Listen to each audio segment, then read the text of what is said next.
Varma.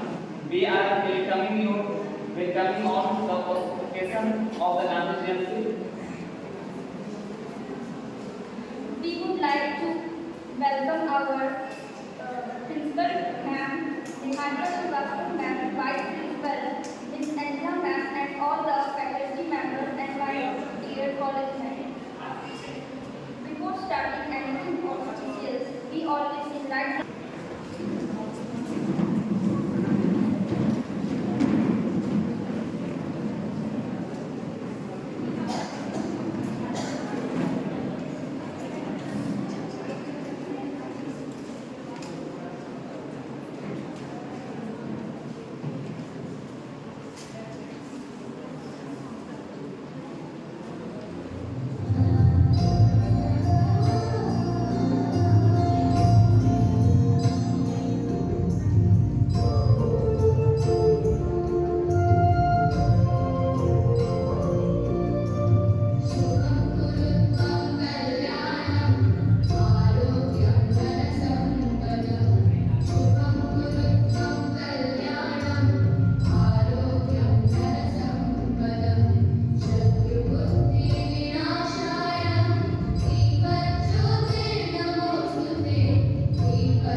आधा उसमें चला गया पागल आदमी। छोड़ दो। You bloody idiot!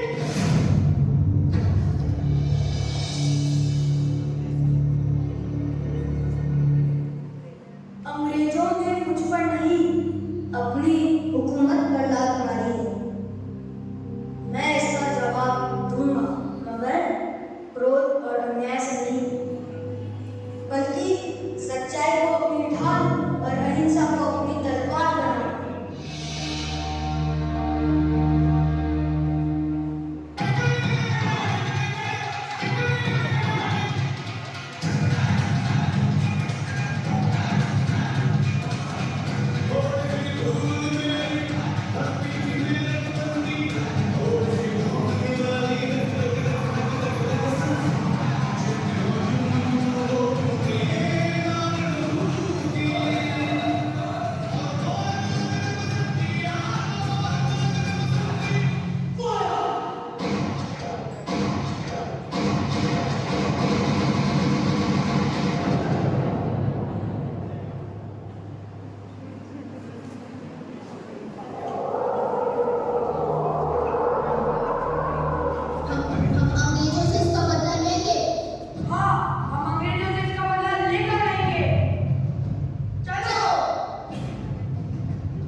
मेरी ज़मीं अफसोस नहीं जो तेरे लिए सौ दर्द से महफूज रहे तेरी याद सदा चाहे जान मेरी ये रहे न रहे।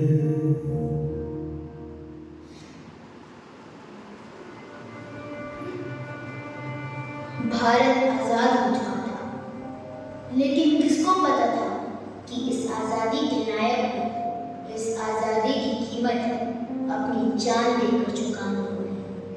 30 जनवरी 1948 को नाथूराम गोडसे की बंदूक से निकली गोली ने बापू की सांसें छीन ली।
एवं मेरे प्यारे देशवासी, आप सभी को 2 अक्टूबर का हार्दिक शुभकामनाएं।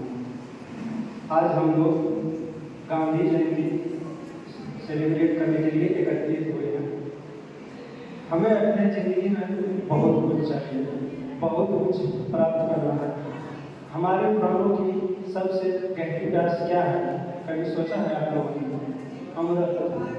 हम चाहते हैं आने वाले युग हमें याद रखे, किसी के वक्तव्य में हमारा भी नाम आए, कोई हमें याद रखे कि किस प्रतिष्ठा से जिए और किस प्रसन्नता से मरे। 2 अक्टूबर 1969 को एक ऐसे ही युग पुरुष का जन्म हुआ जिनका मरने, मिटने और समाप्त होने से इनकार कर दिया था। समय के पास विस्मरण की इतनी शक्ति नहीं थी जो उस महापुरुष को भुला सके। धरती के पास इतनी धूल नहीं थी कि उसकी उज्जवल काया को मैला कर पाए। नमस्कार, मैं मनीष कुमार। आज मैं आप लोगों के सामने महात्मा गांधी, जिन्हें हम लोग बापू के नाम से भी जानते हैं, जिनका पूरा नाम मोहनदास करमचंद गांधी है, जिन्होंने अपना पूरा जीवन भारत के स्वतंत्रता के लिए समर्पित कर दिया। न जाने उन्होंने क्या क्या भारत के लिए पाया और क्या क्या अंत में जाके उन्होंने क्या पाया, मैं उसके बारे में 2 शब्द बोलने लगा। मन में थी अहिंसा की लगन, तन पे लंगोटी। मन में थी अहिंसा की लगन, तन पे लंगोटी। लाखों में घूमता था ये सत्य की सोटी। वैसे तो देखने में थी हस्ती छोटी तेरी, लेकिन तुझे चूमते थे हिमालय की भी छोटी, लेकिन तुझे चूमते थे हिमालय की भी छोटी।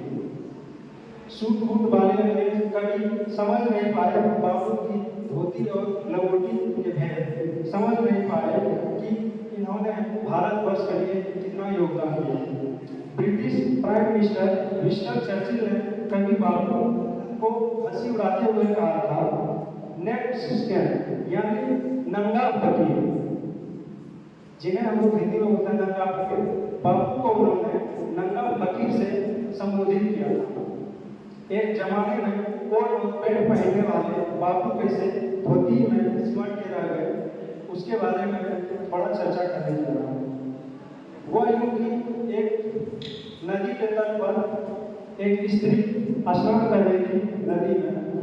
उसके ऊपर पुल के ऊपर ट्रेन गुजर रही थी। वो स्त्री के पास ट्रेन को बार बार देख रही थी कि वो कब पास होगी और बाहर निकल के हम अपना वस्त्र चेंज करेंगे। बापू ने उसे देखकर समझ लिया कि इस स्त्री के पास सिर्फ एक ही वस्त्र है। इसके बाद बापू ने अपना गमछा उसे दिया, वो पानी में वो उसे पहनकर बाहर आई। उसी दिन उस स्त्री ने बाहर आते हुए नम आंखों से महात्मा गांधी को संबोधित किया और प्रणाम किया था।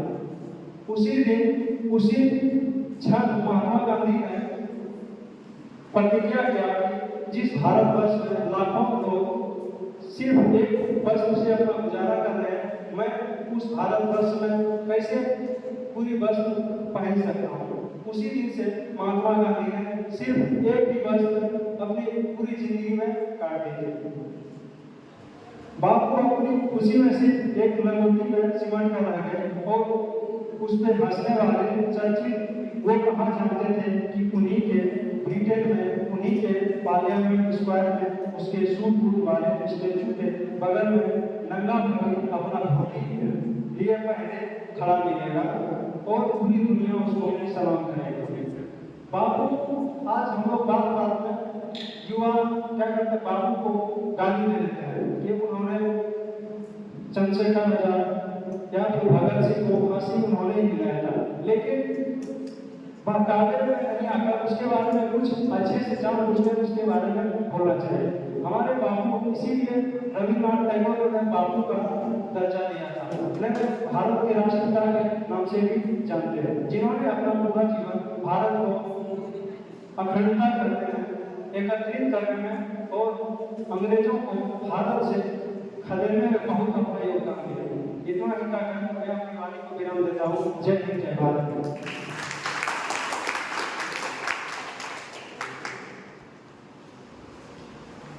Thank you so much for this wonderful speech. Further, I would like to invite Skip Group for the performance.